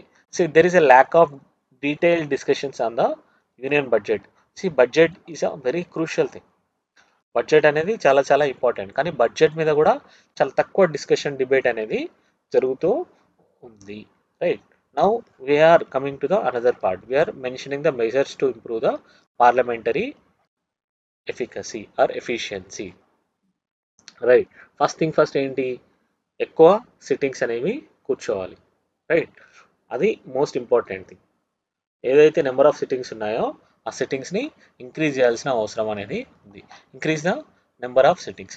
Implement a minimum number of sittings 120 for Lok Sabha, 100 for Rajya Sabha as recommended by the national commission to review the working of constitution. Parliament should meet more often, right. ఎప్పుడైతే parliament ఎక్కువగా meet అవుతూ ఉంటుందో అప్పుడు పార్లమెంట్కి ఎక్కువ టైం అనేది దొరుకుతూ ఉంటుంది to discuss debates important topics, right. ఏవైతే లాస్ ఉన్నాయో ఇంపార్టెంట్ టాపిక్స్ ఉన్నాయో వాటి గురించి రెగ్యులర్గా చదవడం అనేది జరుగుతూ ఉంటుంది. సో కరెంట్లీ ఏంటి, ఒక డెఫినెట్ నెంబర్ అంటూ ఏదీ లేదు, right. So they are meeting for 6 months period గ్యాప్లో, 6 months గ్యాప్లో కలవడం అనేది జరుగుతూ ఉంది. బట్ ఒక నెంబర్ ఆఫ్ డేస్ అనేది ప్రిస్క్రైబ్ చేసి లేదు. అందుకోసమే ఇక్కడ 120 days for Lok Sabha, 100 days for Rajya Sabha అని మినిమం డేస్గా పెట్టాలి అని చెప్పేసి national commission to review the working of constitution NCRWC recommend చేయడం జరిగింది. దాన్ని ఇంప్లిమెంట్ చేయాలని మనం చెప్తున్నాం. Another thing is advance annual calendar. ఏదైతే క్యాలెండర్ ఉందో దాన్ని మెన్షన్ చేయాలని చెప్పి adopt an advanced calendar for parliamentary sittings determined by the parliament itself rather than at the executive's discretion to ensure regular and predictable session. ప్రజెంట్గా ఏం జరుగుతుంది, executive ఏదైతే government ఉందో గవర్నమెంట్ డిసైడ్ చేస్తుంది ఎప్పుడు పార్లమెంట్ కన్వీన్ అవ్వాలి అనేది, ఎప్పుడు పార్లమెంట్ అనేది ప్రోరోగ్ అవ్వాలి అనేది, రైట్. పార్లమెంట్ యొక్క సెషన్స్ని ఎవరు డిసైడ్ చేస్తున్నారు ఎప్పుడు మీట్ అవ్వాలని, government is deciding the dates for parliaments discussions. అలా కాకుండా ఏం చేయాలని చెప్తున్నామో, ఇది పార్లమెంట్ ముందు పార్లమెంట్ అని అంటే అన్ని పార్టీస్ కలిసి కూర్చుంటాయి. Speaker as a presiding officer ఏవైతే ఉన్నారో వాళ్ళు కూర్చొని ఒక క్యాలెండర్ని సెట్ చేయాల్సిన అవసరం అనేది ఉంది. గవర్నమెంట్ అనేది తన విమ్స్ అండ్ ఫ్యాన్సీస్కి ఆర్ కన్వీనియన్స్కి అగేన్స్ట్గా మార్చుకోవడానికి వీలు లేకుండా ముందే ఒక క్యాలెండర్ని రిలీజ్ చేయాల్సి ఉంటుంది. జస్ట్ లైక్ యూపీఎస్సీలో మనం జాబ్ క్యాలెండర్ చూస్తాం కదా, ఆ విధంగా సెట్ చేయాల్సిన అవసరం అనేది ఉంది. ప్రీడిటర్మైన్ డేట్లోనే గవర్నమెంట్స్ అనే పార్లమెంట్ యొక్క మీట్ అవ్వడం ద్వారా we can reduce the governments or executive discretion over the parliamentary meetings. దానివల్ల ఏం జరుగుతుంది, రెగ్యులారిటీ ఉంటుంది, ప్రిడిక్టబిలిటీ ఉంటుంది. And at the same time ఏదైతే ఎంపీస్ అటెండెన్స్ తక్కువగా ఉంటుందో ఆ కన్సర్న్స్ని కూడా అడ్రస్ చేయవచ్చును. ఎంపీస్ ఏం చేస్తారు, అప్పుడు ముందుగానే ప్లాన్ చేసుకోవాలి, right. So it ensures the predictability. So ఓవరాల్గా ప్రొడక్టివిటీ అనేది పెరిగే అవకాశం అనేది ఉంటుంది. Another thing is strengthen the parliamentary committees. Enhance the functionality of the parliamentary committees by providing adequate support resources mechanisms for regular performance assessment. Parliamentary committees ఏవైతే ఉన్నాయో presentగా they lack expertise. They lack the technical members, staffs ఎవరైతే ఉన్నారో వాళ్ళ దగ్గర లేవు, తగిన resources అనేవి లేవు. సో ఇప్పుడు ఏం చేయమనంటున్నాము, వాళ్ళకి పార్లమెంటరీ కమిటీస్ని స్ట్రెంథెన్ చేయడం అనేది చాలా చాలా ఇంపార్టెంట్. ఎందుకు, committees act as a bedrocks. ఏవైతే క్రూషియల్ రోల్ ఏవైతే ఉన్నాయో కమిటీసే ప్లే చేయడం అనేది జరుగుతుంది. యూజువల్గా కమిటీలో జరిగే మీటింగ్స్ ఎలా జరుగుతాయి, క్లోజ్డ్ ఎన్విరాన్మెంట్లో మీటింగ్స్ అనేవి జరుగుతాయి. డిసిషన్స్ అనేవి యునానిమస్గా తీసుకోవడం అనేది జరుగుతూ ఉంటుంది. డీటెయిల్ డిస్కషన్స్ ఉంటుంది. సో ఆఫ్లైన్లో జరగడం ద్వారా, టెలివిజన్స్ ముందు కాకుండా జరగడం ద్వారా people expresses there opinions freely. MPs ఎవరైతే ఉన్నారో వాళ్ళ ఒపీనియన్స్ని చాలా ఫ్రీగా చెప్పడం అనేది జరుగుతుంది. నార్మల్గా లోక్సభలో డిబేట్స్ జరుగుతున్నప్పుడు ఎలా ఉంటుంది, ఇందాకే చూసినట్టు they try to play to the gallery. టీవీలో ఉన్న ఆడియన్స్ని ఇంప్రెస్ చేయడానికి ఎక్కువగా ట్రై చేస్తూ ఉంటారు. ఈవెన్ వాళ్ళు చెప్పేది రాంగ్ అని వాళ్ళకి తెలిసినా కూడా they try to do that. ఎందుకంటే they try to impress their constituency. ఎవరైతే వాళ్ళకి కావాల్సిన ఆడియన్స్ ఉన్నారో వాళ్ళని ఇంప్రెస్ చేయడానికి ట్రై చేస్తారు. కానీ కమిటీస్లో డిస్కషన్స్ అలా జరగవు. కమిటీస్లో డిస్కషన్ అనేవి చాలా మీనింగ్ఫుల్గా ఉంటాయి. So it is very important to strengthen these parliamentary committees by providing these things, adequate resources, support. ఏదైతే సపోర్ట్ స్టాఫ్ ఉందో వాటి యొక్క మెకానిజంని మెన్షన్ చేయడం ద్వారా చేయాలి అని చెప్పడం జరుగుతుంది. Another thing is shadow cabinet system. Shadow cabinet సిస్టంలో ఏం జరుగుతుంది, introduce A shadow cabinet system wear opposition MPs assumes portfolios, allowing them to scrutinize and track the government's progress more effectively. See, shadow cabinet system ఏం జరుగుతుంది, ఒక opposition member ఉంటారో, like అపోజిషన్లో ఉన్న candidate ఎవరైతే ఉన్నారో వాళ్ళు ఒక పోర్ట్ఫోలియోని చూజ్ చేసుకుంటారు, లైక్ ఫైనాన్స్ మినిస్ట్రీ. వాళ్ళు రెగ్యులర్గా ఈ ఎంపీ యొక్క డ్యూటీ ఏంటి అని అంటే ఫైనాన్స్ మినిస్ట్రీ ఒక యాక్టివిటీస్ని ట్రాక్ చేయడమే. అనదర్ ఎంపీ ఉన్నారు, ఎంపీ2 హోమ్ మినిస్ట్రీ, రైట్. సో కంప్లీట్గా హోమ్ మినిస్ట్రీ ఏదైతే ఉందో హోమ్ మినిస్ట్రీకి సంబంధించిన పనులు అని కంప్లీట్గా ఈ ఆపోజిషన్ ఎంపీ ట్రాక్ చేయడం అనేది జరుగుతూ ఉంటుంది. దీని ద్వారా ఏం జరుగుతుంది, స్క్రూటినీ అనేది పెరుగుతూ ఉంటుంది. At the same time they gain the expertise as well, right. So they focus on given specific portfolios to focus on this allows them to closely monitor the government works in those areas, hold them accountably. దాని ద్వారా ఏం జరుగుతుంది, it increases the focus. Government opposition ఏదైతే మాట్లాడుతున్నప్పుడు it increases the focus and informed criticism like they are shadowing all the portfolios are shadowed by opposition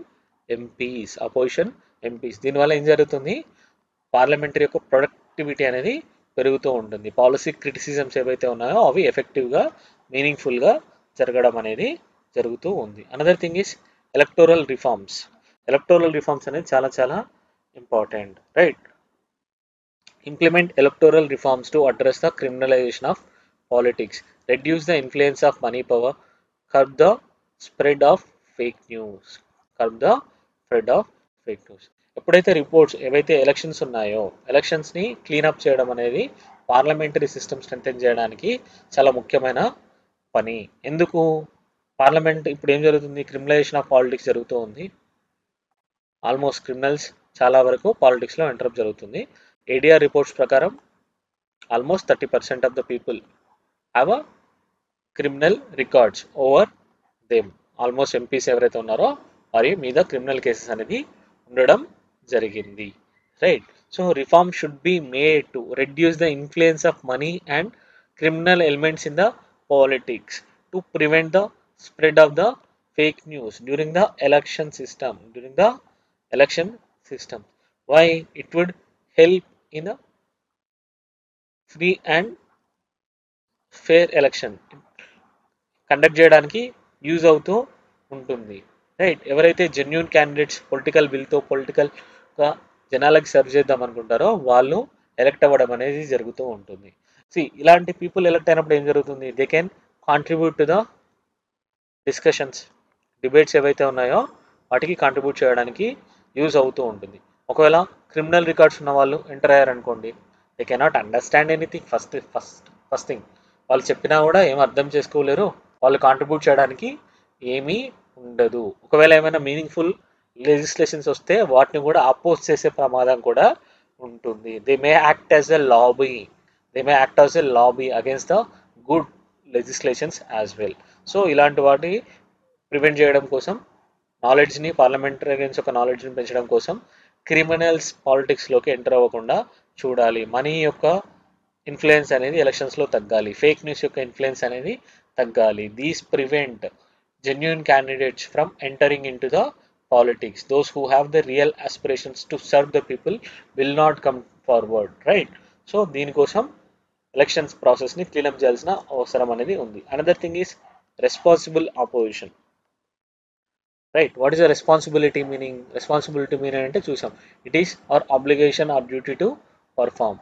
so responsible అంటే meaning one who is aware of the consequences of one's own actions and decisions. ఎవరికైతే వారి యొక్క consequences, actions, decisions పట్ల, consequences పట్ల అవగాహన ఉంటుందో వాళ్ళని responsible person అంటారు.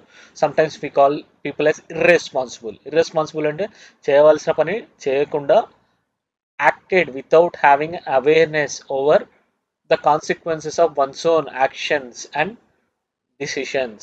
So having awareness over one's own actions and decisions ఏదైతే ఉందో దాన్ని రెస్పాన్సిబుల్ అంటాం. రెస్పాన్సిబుల్ అపోజిషన్ అనేది చాలా చాలా important. Foster A culture of responsible opposition that invests in constructive debates and minimizes disruption to promote the responsible legislation. ఎందుకు చెప్తున్నాం ఈ పాయింట్ని? అపోజిషన్ వచ్చేసి డిస్రప్షన్ చేస్తుంది. దానివల్ల ఏం జరుగుతుంది? గవర్నమెంట్ యొక్క ఎజెండా ఏదైతే ఉందో అదే పాస్ అవుతుంది. Government wants to pass certain bills without any discussion. Exactly అదే జరుగుతుంది. They are playing to the tunes of the government oppositions. By way of disruption they are not at all holding the government accountable for any actions. So గవర్నమెంట్కి జరగాల్సింది ఏంటి? Government అనేది ఎఫెక్టివ్గా ఏం కోరుకుంటుంది? వాళ్ళ పట్ల క్రిటిసిజం ఉండకూడదు. పార్లమెంట్ లాంటి ఫోరంలో క్రిటిసిజం అనేది ఎఫెక్టివ్గా ఉండకూడదు అని గవర్నమెంట్ కోరుకుంటుంది. అపోజిషన్ కూడా అదే చేస్తుంది. రైట్, ఏమైనా ఇష్యూ జరిగినప్పుడు ఆ ఇష్యూస్ మీద డిస్కషన్కి అడుగుతున్నారు. ఒకవేళ ఆ ఇష్యూస్ పట్ల డిస్కషన్ జరగలేదనుకోండి, వాటి పట్లనే పట్టుబట్టేసేసి వాటి పట్ల ప్రొటెస్ట్ రైజ్ చేయడం, డిబేట్స్ రైజ్ చేయడం, ఇలాంటివే జరుగుతున్నాయి తప్ప ఏదైతే గవర్నమెంట్ బిజినెస్ నిజంగా చేస్తుందో దాన్ని కూడా క్రిటిసైజ్ చేసుకోవడానికి ప్లాట్ఫామ్గా యూజ్ చేసుకోవచ్చు. అలాంటిది జరగడం లేదు.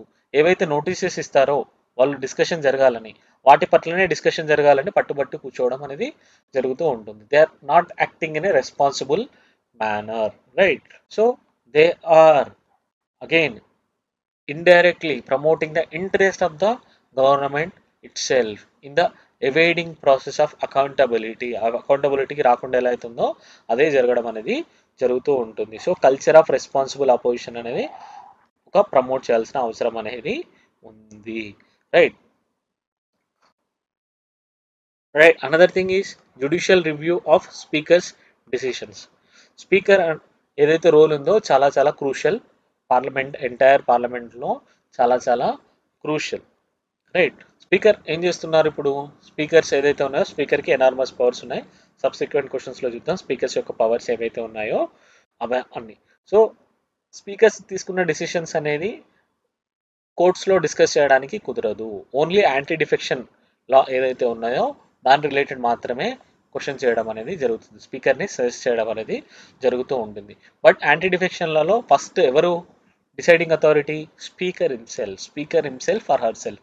సో స్పీకర్ యొక్క యాక్షన్స్ ఏవైతే ఉన్నాయో వాటిని ఎఫెక్టివ్గా రివ్యూ చేయడం అనేది కూడా చాలా చాలా important. Strengthen the judicial oversight over the speakers decisions, particularly regarding the anti-defection issues and classification of money bills. ఎందుకంటే స్పీకర్ ఒక్కసారి సర్టిఫై చేశారనుకోండి మనీ బిల్గా, అది రాజ్యసభలో ఆమోదం పొందాల్సిన అవసరం అనేది లేదు. It may not be passed in the parliament, in the Rajya Sabha. It need not to be passed in the Rajya Sabha if speaker సర్టిఫైస్ A bill as a money bill. ఒక బిల్ని ఎప్పుడైతే స్పీకర్ మనీ బిల్గా క్లాసిఫై చేయడం జరుగుతుందో ఆ టైంలో ఆ బిల్ అనేది రాజ్యసభలో పాస్ అవ్వాల్సిన అవసరం అనేది లేదు. సో చాలా వరకు ఏం చేస్తున్నారు, దీన్ని పట్టుకొని గవర్నమెంట్స్ చాలా వరకు మనీ బిల్ రూట్కి వెళ్ళడం అనేది జరుగుతూ ఉంటుంది. సో ఇలా వెళ్తున్నప్పుడు it is undermining the legislative work of the parliament. Right, so అందుకోసమే అలా జరగకుండా ఉండడం కోసం ఏదైతే ఉందో జ్యుడిషియల్ రివ్యూ ఏదైతే ఉందో దాన్ని స్ట్రెంగ్థెన్ చేయాల్సిన అవసరం అనేది ఉంది. Enhance research support. ఏదైతే పార్లమెంట్కి ఎంపీస్కి ఉన్న రీసెర్చ్ సపోర్ట్ ఉందో it has to be enhanced. Provide MPs with more research staff and resources to enable them to engage in informed substantive legislative work. MPs should have more research staff and resources to help them to understand the complex issues and make informed decisions, right? With the better supports, MPs can contribute more effectively to the discussions and the lawmaking process. వాళ్ళకి ఎప్పుడైతే discussions లా making ప్రాసెస్లో ఎఫెక్టివ్గా participate చేయాలంటే వాళ్ళకి తగిన staff support అనేది అవసరం. These things have to be mention, right? So conclusion ఏం చెప్తున్నాము? సో పార్లమెంట్ యొక్క ఎఫెక్టివ్నెస్ ఏదైతే ఉందో దాన్ని రిస్టోర్ చేయాల్సిన అవసరం ఏదైతే ఉందో దాన్ని మెన్షన్ చేయండి. మళ్ళీ పార్లమెంట్ యొక్క ఇంపార్టెన్స్ రోల్ అనేది ఇంట్రోలో మెన్షన్ చేసిన తర్వాత ఎందుకు చేయడం అనేది అవసరం, ఎందుకు ఇంపార్టెంట్ అనేది ఇక్కడ చేస్తే సరిపోతుంది. By implementing these measures parliament can regain it's effectiveness as a central institution of accountability in the democratic system. Accountability అనేది చాలా చాలా క్రూషియల్. ఎందుకంటే గవర్నమెంట్ యొక్క యాక్టివిటీస్ మీద ఒక చెక్ ఉండాలి. గవర్నమెంట్స్ యొక్క యాక్టివిటీస్ పట్ల నిలదీసే అధికారం ఎవరికి ఉంటుంది? పార్లమెంట్కి ఉంటుంది. సో పార్లమెంట్కి ఉన్న అధికారం అనేది సద్వినియోగం చేసుకోవాలంటే it has to function effectively, సమర్థవంతంగా పనిచేయాల్సిన అవసరం అనేది ఉంటుంది. అలా పనిచేయడం కోసం ఈ మెజర్స్ అనేవి చెప్పడం జరిగింది. Ensuring that it fulfils its role as a law making body and government oversight and represents in the people's interest. ఏవైతే పార్లమెంట్ యొక్క పనులు ఉన్నాయో, పార్లమెంట్ యొక్క ప్రైమరీ డ్యూటీస్ ఏవైతే ఉన్నాయో వాటిని ఎఫెక్టివ్గా ఎన్షూర్ చేయాలంటే ఈ మెజర్స్ తీసుకోవడం అనేది తప్పనిసరి అని చెప్పడం జరుగుతూ ఉంటుంది, right? Do go through these questions, very very important. Please attempt these questions. Thank you.